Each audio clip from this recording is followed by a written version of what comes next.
বড় আলেমের নাম বলা হয়।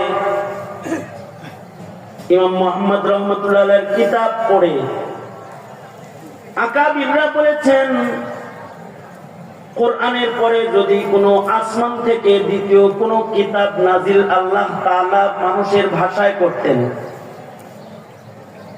তাহলে ইমাম মুহাম্মদের জবানে আল্লাহ তাআলা কিতাব নাজিল করতেন। সুবহানাল্লাহ।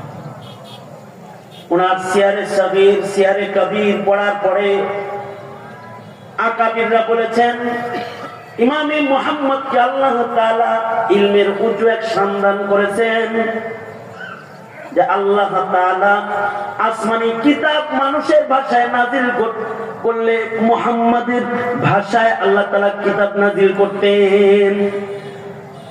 আজব এক ইলমি মাকাম। এই ইমাম মুহাম্মদ রহমতুল্লাহ আলাইহির ইন্তেকাল হয়ে গেল। ইন্তেকাল হওয়ার পরে ওনার শাগরেদরা স্বপ্নে দেখতেছে। তৎকালীন সময়ের মানুষ ওনাকে অনেকেই স্বপ্নে দেখেছে। স্বপ্নের ভেতরে জিজ্ঞেস করে, ইমাম মুহাম্মদ, আল্লাহর সাথে আপনার সাথে আল্লাহ পাকের মুআমালা কেমন হয়েছে? আল্লাহ আপনার সাথে কি মুআমালা করছেন? ইমাম মুহাম্মদ বলেন, আল্লাহ তাআলা আমার সাথে মুআমালা করছে। আল্লাহ তাআলা আমাকে বলছে, মুহাম্মদ, তোমাকে যেহেতু ইলম দান করেছিলাম, এই কারণে তোমাকে মাফ করে দিলাম।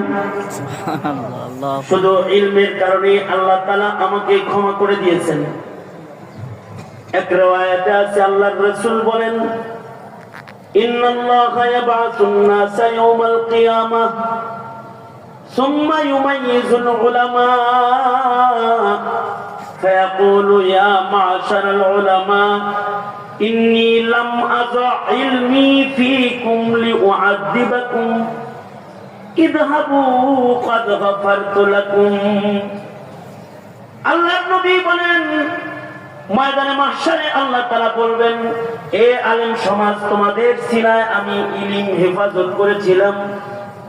তোমরা যেহেতু আমার সিফাত, আমার নূর, ইলমের নূরে তোমরা ধনী হয়েছিলে, এই কারণেই সাধারণ থেকে তোমরা আলাদা হও।